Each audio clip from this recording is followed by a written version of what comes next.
ഒത്തിരി സന്തോഷമുണ്ട്. നല്ലൊരു പ്രൊജക്റ്റാണ്. നല്ല എന്താ ഞാൻ നേരത്തെ പറഞ്ഞ പോലെ ഭയങ്കര പ്രതീക്ഷയുള്ളൊരു സിനിമയായിട്ട് വരും. അവിടെ നല്ല എല്ലാവരും പ്രാർത്ഥിക്കാം.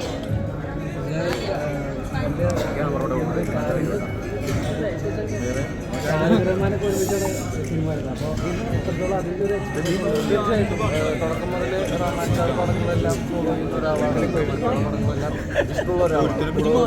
ആഗ്രഹമുള്ള ഒരാളാണ്. അപ്പോൾ തീർച്ചയായിട്ടും ഇത് ഫോളോ ചെയ്യുമ്പോൾ ഭയങ്കര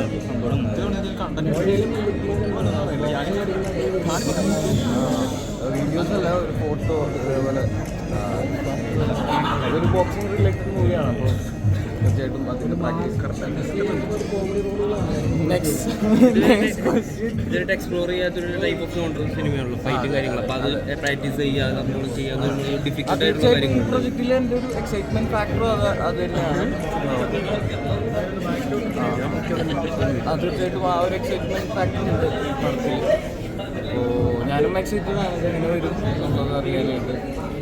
കൂടുതലും ആദ്യമായിട്ട് വർക്ക് ചെയ്യുന്ന ആൾക്കാർ, പുതിയ ആൾക്കാർ, അവരുടെ കൂടെയൊക്കെ വർക്ക് ചെയ്യുന്നത്. അപ്പോൾ അതിൻ്റെ ഇതിനു മുമ്പും എനിക്ക് പരിചയമുള്ള ആൾക്കാർ തന്നെ. സന്ദീപാണെങ്കിൽ ഫ്രാങ്കോ ഫസ്റ്റ് ഒരുമിച്ചായിരുന്നു. ഇവരെല്ലാവരും നേരത്തെ അറിയുന്നതാണ്.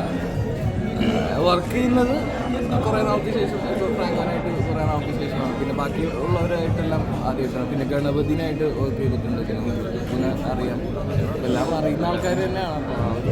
അപ്പോൾ ഷാജി റഹ്മാൻ എന്ന് പറഞ്ഞാൽ ആളുടെ ഓരോ സിനിമകളും ഓരോ ടൈപ്പ് ഓഫ് ജോണർ പലത് എക്സ്പ്ലോർ ചെയ്യുന്ന ഒരു ഡയറക്ടറാണ്. അപ്പോൾ ആളുടെ ഒരു സിനിമയിലേക്ക് ഒരു ഓഫർ വരിക, ഇങ്ങനെ ഒരു സംഭവം വരിക എന്ന് ആദ്യമേ തന്നെ വന്നപ്പോൾ എന്താണ് അതിന് ഭയങ്കര സന്തോഷം തോന്നി. പിന്നെ കഥ കേട്ട് അത് ഭയങ്കര രസമുണ്ട്.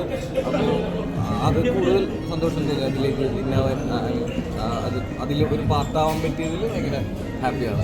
നസ്ലിനെ ഈ റോൾ എത്രത്തോളം ചാലഞ്ച് ചെയ്യണം? കാര്യം കണ്ടുവരുന്ന ഒരു സിനിമയിൽ പോലെയല്ലേ, ഇതൊരു ബോക്സിംഗ് ടൈപ്പ് മൂവിയാണെന്ന് പറഞ്ഞു അല്ലേ? ഫൈറ്റും കുറച്ച് മൂവി എന്ന് പറഞ്ഞു കഴിഞ്ഞാൽ സ്പോർട്സ് കോമഡി ജേണറിൽ വരുന്ന ഒരു മൂവിയാണ്. അപ്പോൾ തീർച്ചയായും കോമഡി എലിമെന്റ് എല്ലാം ഉള്ളൊരു പരിപാടിയാണ്. നോക്കാം എന്തായാലും. ഞാനും വളരെ എക്സൈറ്റഡ് ആണ് ഈ പരിപാടി എങ്ങനെ വരും എന്നുള്ളത് അറിയാനായിട്ട്.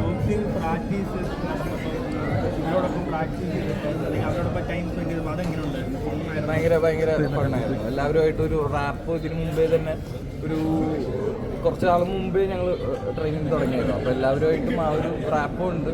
അത് ഭയങ്കര ഈസി ആയിരിക്കും വർക്ക് ചെയ്യാനായിട്ട്. ഈ സിനിമ കഴിയുമ്പം ആക്ഷൻ ഹീറോ ആയിട്ട് മാറുമോ നസ്ലിൻ? എനിക്കറിയില്ല. ഫാമിലി 2 എന്തായാലും 2025 ആവും. പുതിയ കാസ്റ്റ് അതൊന്നും എനിക്കറിയില്ല. എല്ലാം ഗിരീശേട്ടനോടും ബാണ സ്റ്റുഡിയോസിനോടൊക്കെ ചോദിക്കേണ്ടി വരും. അടിപൊളി. എന്തായാലും താങ്ക് യു എല്ലാവരോടും വന്നതിൽ. എല്ലാവരുടെയും ബ്ലെസ്സിങ്സ് ഉണ്ടാവണം.